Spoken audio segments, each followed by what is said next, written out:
সরকার মানবিকভাবে তাদের পাশে আছে, প্রতিশ্রুতি দিয়েছে। আর গেরুয়া শিবিরের তাবড় তাবড় নেতারা এবার চাকরিহারাদের সঙ্গে একেবারে পায়ে পা মিলিয়ে রাস্তায়। পথে রয়েছে বামেরাও। উঠে আসছে লাঠিচার্জের কথা, তরজা শুরু।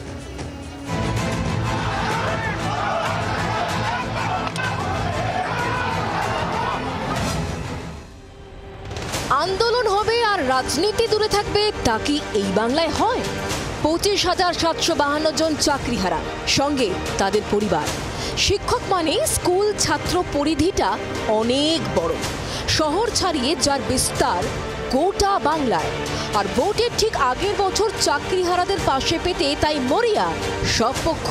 কৌশল সাজিয়ে আগেই আসরে নেমেছে তৃণমূল, এবার পথে বিরোধীরা। সবার মুখে শুধু একটাই দাবি, চাকরিহারাদের আপনজন তারাই। এক কদম এগিয়ে চাকরিহারাদের আন্দোলনের নেপথ্যে বিরোধীদের চক্রান্ত খুঁজছে তৃণমূল। মুখ্যমন্ত্রী যেখানে পাশে আছেন বলেছেন চাকরিহারাদের, যেখানে পোর্টাল খুলে গেছে গন্ডগোল করা, যেখানে আইনি লড়াইয়ের প্রস্তুতি হচ্ছে, সেখানে গন্ডগোল করার জন্য গন্ডগোল করার চেষ্টা হচ্ছে। এর পেছনে রাম বাম কংগ্রেসের একাংশ চক্রান্ত রয়েছে। যাদের নিয়ে শাসক দলের এত কটাক্ষ, কি বলছেন তারা? আমরা তো আছি, আপনারা তো একা নন, এটা আমরা দেখাতে চাই যে আপনারা একা নন, আপনাদের সঙ্গে আমরা আছি এবং শেষ পর্যন্ত থাকবো, প্রতিটা মুহূর্তে থাকবো। আরজিকর আন্দোলনের সময় শুরু থেকেই দূরে ছিল তৃণমূল। আন্দোলনের অনেকটাই দখল করেছিল বাম অতিবামেরা। একই বিচারের দাবি তুলে পাশে দাঁড়াতে গিয়ে উল্টে বিক্ষোভের মুখে পড়েছিলেন গেরুয়া শিবিরের নেতারা। এবার ছবিটা উল্টো।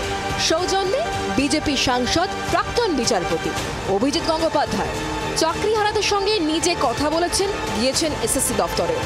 রাজনৈতিক পর্যবেক্ষকদের একাংশের মতে এক সময় তার এজলাসে মামলা থাকায় চাকরিহারাদের বিশ্বাস অনেকটাই অর্জন করতে পেরেছেন আজকের বিজেপি সাংসদ অভিজিৎ। অবস্থানে বসতে হচ্ছে কেন? এটা সম্পূর্ণ তো মমতা ব্যানার্জির দুর্নীতির জন্য। এই মমতা ব্যানার্জিকে ছেড়ে দিলে তো চলবে না।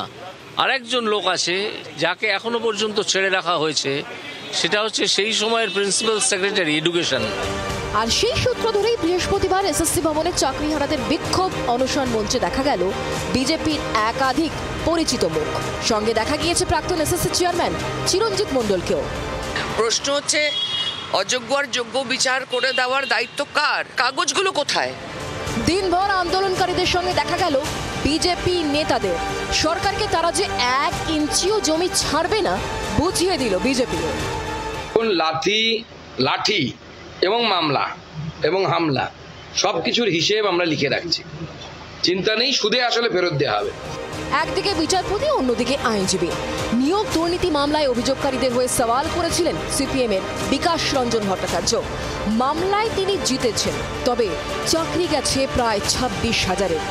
রাজনৈতিক পর্যবেক্ষকদের একাংশের মতে এই অভিঘাতেই সম্ভবত আন্দোলনকারী চাকরিহারাদের বিশ্বাস সেভাবে পাচ্ছে না বামের। তারা পথে নামছেন, তবে নিজেদের মতো করে। রাজনৈতিক জমি দখলের এই প্রতিযোগিতায় শেষ পর্যন্ত কার জয় হবে? ব্যুরো রিপোর্ট, জি24 ঘন্টা। বাংলার আওয়াজ, বাঙালির আবেগ, জি24 ঘন্টা।